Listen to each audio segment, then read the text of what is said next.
Aujourd'hui, prenons le temps d'étudier ensemble la parole de Dieu. Lorsque Josué a prononcé son dernier discours d'adieu aux Israélites, il a dit « N'oubliez pas la grâce et les bénédictions que Dieu vous a accordées.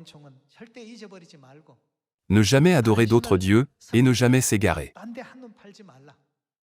Josué leur a demandé de toujours se souvenir de l'alliance que Dieu leur avait donnée en observant fidèlement toutes les lois, les ordonnances et les statuts.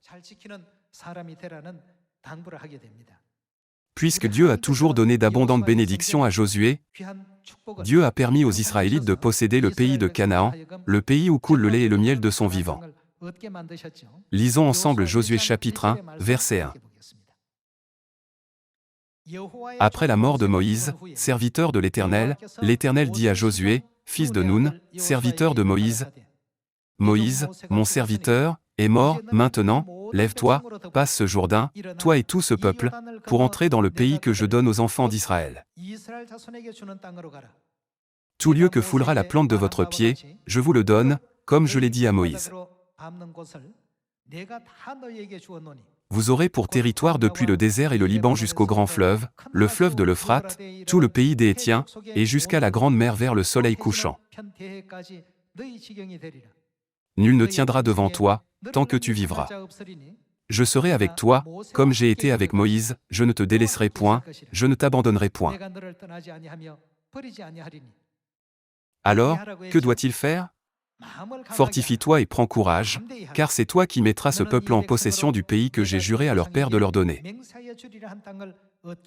Fortifie-toi seulement, et aie bon courage, que devons-nous faire? En agissant fidèlement selon toute la loi que Moïse, mon serviteur, t'a prescrite.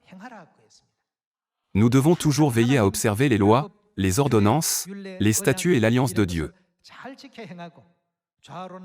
Ne t'en détourne ni à droite ni à gauche, afin de réussir dans tout ce que tu entreprendras. Que ce livre de la loi ne s'éloigne point de ta bouche, médite le jour et nuit, pour agir fidèlement selon tout ce qui y est écrit, car c'est alors que tu auras du succès dans tes entreprises, c'est alors que tu réussiras. Ne t'ai-je pas donné cet ordre, fortifie-toi et prends courage? Ne t'effraie point et ne t'épouvante point, car l'Éternel, ton Dieu, est avec toi dans tout ce que tu entreprendras. Chaque fois qu'il y avait des difficultés, Dieu aidait Josué. Chaque fois qu'il y avait une difficulté, Dieu lui a donné la force de la surmonter. Dieu lui a également donné la sagesse pour être victorieux. De cette manière, le pays de Canaan où coule le lait et le miel a été acquis. Dans le processus, la grande œuvre de Dieu qui a arrêté le soleil et la lune, ne s'est-elle pas également produite? Voyons cette scène. Pendant que Josué conquérait Canaan, nous pouvons voir l'œuvre étonnante de Dieu qui était avec lui tout le long du chemin. Lisons Josué chapitre 10, verset 12. Alors Josué parla à l'Éternel, le jour où l'Éternel livra les Amoréens aux enfants d'Israël, et il dit en présence d'Israël, « Soleil, arrête-toi sur Gabaon, et toi, lune, sur la vallée d'Ajalon. »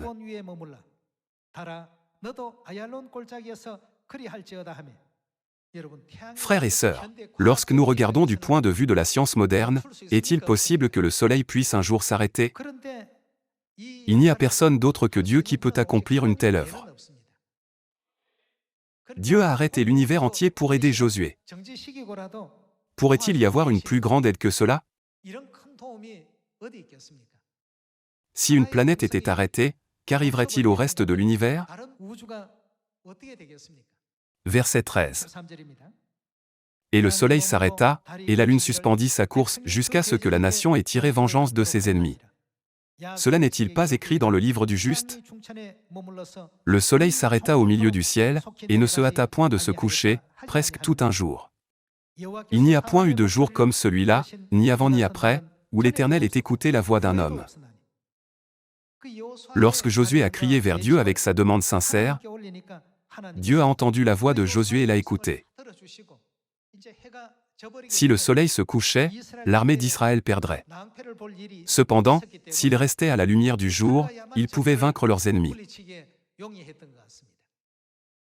C'est pourquoi il a demandé à Dieu, « Arrête le soleil, s'il te plaît. » que la lune ne se lève pas, mais qu'elle s'arrête sur la vallée d'Ajalon. De cette manière, l'armée de Josué a pu vaincre tous ses ennemis. Cet événement étonnant ne s'était jamais produit auparavant, et ne se reproduira jamais. Verset 14. Il n'y a point eu de jour comme celui-là, ni avant ni après, où l'Éternel ait écouté la voix d'un homme, car l'Éternel combattait pour Israël. Il en est de même pour notre évangile maintenant. Qui dirige notre œuvre de l'évangile en nous disant « Prêchez cet évangile dans la Samarie et jusqu'aux extrémités de la terre » Chaque fois que nous sommes confrontés à une situation difficile, nous devons nous souvenir que cet évangile ne s'est pas toujours déroulé sans heurts.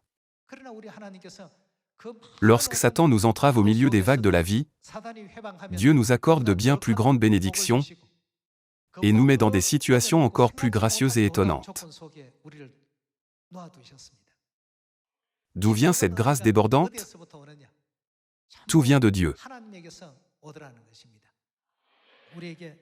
Dieu Elohim nous bénit toujours et nous ouvre le chemin pour entrer dans le royaume des cieux. En rendant grâce à Dieu le Père et à Dieu la Mère, j'aimerais conclure le sermon d'aujourd'hui. Merci beaucoup.